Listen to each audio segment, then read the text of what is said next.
ஒரு நிமிஷம். மாண்புமிகு பள்ளி கல்வித்துறை அமைச்சர். மாண்புமிகு பேரவை துணைத் தலைவர் அவர்களே, என்ன வார்த்தை இது? பைத்தியம் மாதிரி பேசுறாங்கன்றாங்க. இதைத்தான் சட்ட அமைச்சர் சுட்டி காட்டுறாரு. உரிமையில் பேசுவது, வாடா போடா என்ன பேசுவது, இந்த மரபுக்கு விரோதமான வார்த்தைகளை பேசுவது, இதையெல்லாம் அவர்கள் தவிர்க்க வேண்டும். இந்த சைடு கண்ட்ரோல் பண்றதுக்கு வெற்றி தலைவர்களுடைய ஒரே ஒரு கடைக்கன் பார்வை போதும். ஆனா எல்லாரும் கேட்டுக்கொள்ளுங்க, நேரலை கொடுத்துட்டு இருக்கோம். என்ன வார்த்தை அது? சபைக்கு இல்ல இதை ஏற்றுக்கொள்ள முடியாது, தவறான வார்த்தை. இப்ப அடிக்கிறதுக்கு பாஞ்சுறாரு, கையை வாங்கிட்டு வராரு. இவர் மீது நீங்க தகுந்த நடவடிக்கை எடுக்கணும் என்பதை நான் கேட்டுக்கொள்கிறேன். உட்காருங்க. அண்ணா ஒரு நிமிஷம். இந்த சம்பவத்தை பத்தி ஆய்வு பண்ணி பேரவை தலைவர் வந்ததுக்கு அப்புறம் தகுந்த பேரவை விதிகளுக்கு உட்பட்டு என்ன நடவடிக்கை எடுக்குமோ அதை எடுப்பார். நீங்க பேசுங்க. ஒரே ஒரு நிமிஷம்.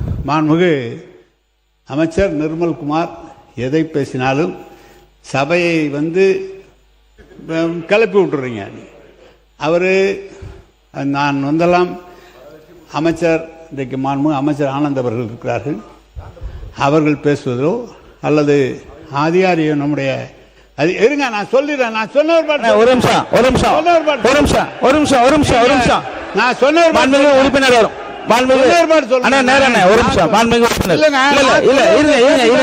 இருங்க, நான் சொல்றேன். இங்க பாருங்க.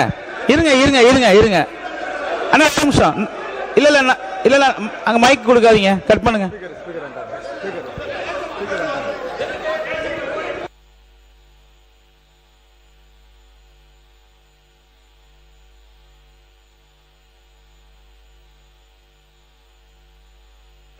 மாண்பு உறுப்பினர் கே நேரு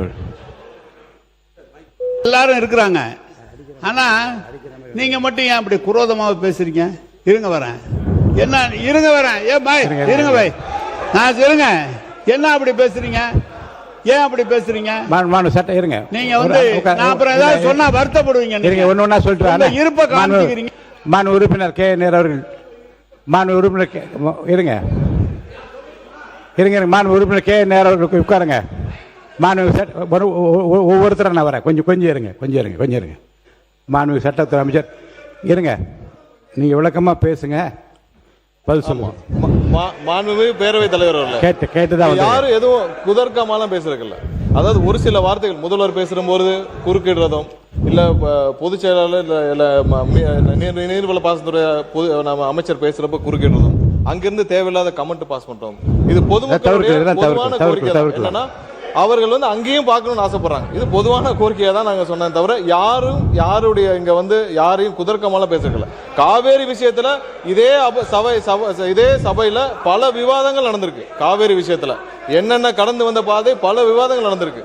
2007 வந்தது ஏன் 2013 வரைக்கும் கெசட்ல வெளியிடாம இருந்துச்சு. இது மாதிரி பல விவாதங்கள் நடந்துருச்சு. அதனால உடனே எல்லாரும் அதை நீக்க வேண்டிய அவசியம் இல்லை, ஆய்வுக்கு எடுத்துக்கலாம்.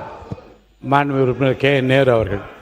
பேரவைத் தலைவர் அவர்களே, பேரவைத் தலைவர் நடுநிலையாக இருவரையுமே பேச சொல்லி அனுமதித்து வர கருத்துக்களை சொல்கிறார். ஒரு தவறான கருத்து என்றால் நீக்க சொல்கிறார். ஆனால் நேரடியான ஒளிபரப்பு இது நீக்கினாலும் நாங்கள் பத்திரிகையில் தான் வராமல் இருக்குமே தவிர நேரடியாக ஒளிபரப்பாயிரு. எங்களுடைய முகத்தை காண்பிக்கவில்லை என்றெல்லாம் இந்த சட்டமன்றத்தில் எவ்வளவோ நிகழ்ச்சிகளை நாங்கள் பார்த்திருக்கிறோம், எவ்வளவோ காரசாரமான விவாதங்களை நடத்தியிருக்கிறோம். ஆனால் திறந்தாழ்ந்து என்றைக்கும் போனதில்லை. நீங்கள் மக்கள் பார்த்து கொள்ளட்டும். யார் இங்கேயும் காமிங்க அங்கேயும் காமிங்க, மக்கள் தீர்ப்பு சொன்னா நாங்கள் ஏற்றுக்கிறோம். ஆனால் அமைச்சர் நீங்க தயவுசெய்து சொல்றேன், நீங்க ஏதோ அநாகரிகமானலாம் பேசாதீங்க. அதெல்லாம் பேசாதீங்க, அதெல்லாம் சரியா இருக்காது. சொல்லுங்க அநாகரிகம். அது அவை முன்னவர் வரேன், நான் வரேன். மாண்புமிகு பேரவை தலைவர் அவர்களே, அதுபோன்ற வார்த்தைகள் பேசவில்லை என்று அவர் சொல்லியிருக்கிறார். அதே போல் நிறைவாக இருங்க சொல்றாருப்போம். ஆகவே அவர் சொன்னது ஒன்றே ஒன்றுதான், அந்த பகுதியிலும் காட்டுங்கள், மக்கள் பார்க்கட்டும் தான் சொன்னார், தவிர வேற ஒன்றும் இல்லை. தயவு ஆகவே மாண்புமிகு உங்களை பார்க்குறேன்.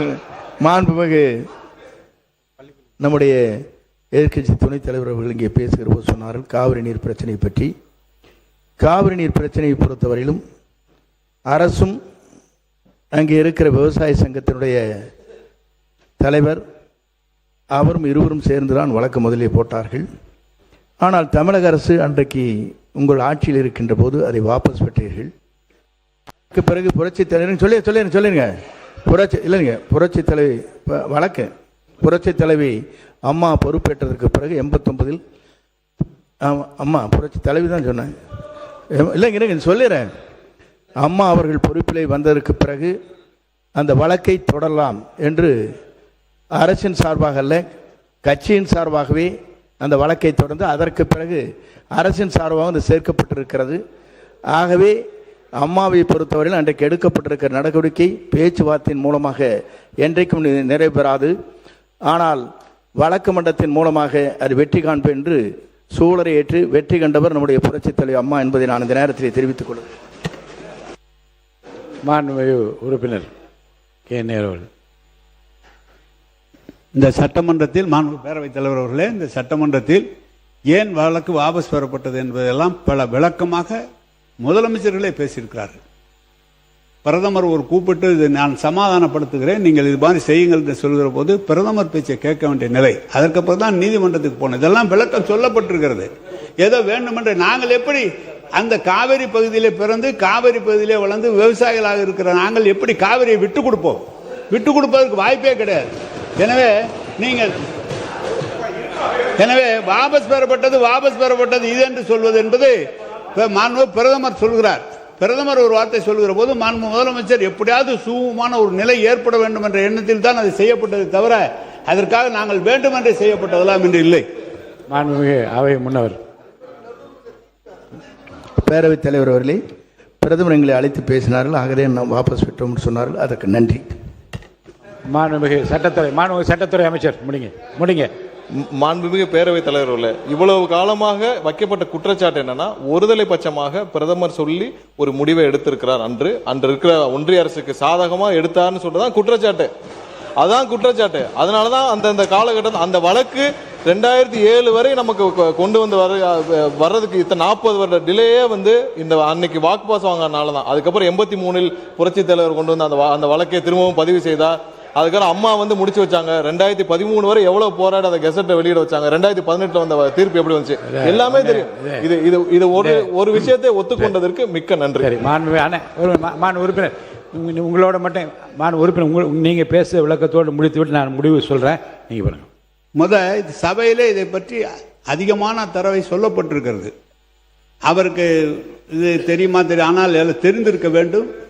கொஞ்சம் கற்றவர் தெரிஞ்சிருக்க வேண்டும். ஏற்கனவே இது சொல்லப்பட்டு அதுக்கப்புறம் தான் நடுவர் மன்ற தீர்ப்பை வலியுறுத்தி நடுவர் மன்றத்தில் 220 டிஎம்சி என்று சொல்லி அதற்கு பிறகு ஒரு வழக்கு தொடர்ந்து 14 டிஎம்சி குடிநீருக்காக குறைக்கப்பட்ட காலம் தொடர்ந்து சட்ட போராட்டம் நடத்தி தான் வந்திருக்கமே தவிர எந்த இடத்திலும் விட்டு கொடுத்ததில்லை. எனவே நீ நன்றி சொல்றது உங்களுக்கு நன்றி, இதை கொண்டு வந்ததுக்காக. மாண்புமிகு பேரவை உறுப்பினர்கள் சொல்லுங்க. மாண்புமிகு பேரவைத் தலைவர் அவர்களே, அவை முன்னவர் அவர்கள், சட்டத்துறை அமைச்சர் அவர்கள், மக்கள் நல்வாழ்வுத்துறை அமைச்சர் அவர்கள் எல்லோருமே இங்கே கருத்துக்களை சொன்னார்கள். மூத்த உறுப்பினர் அண்ணன் நேரு அவர்களும் இங்கே பேசினார்கள்.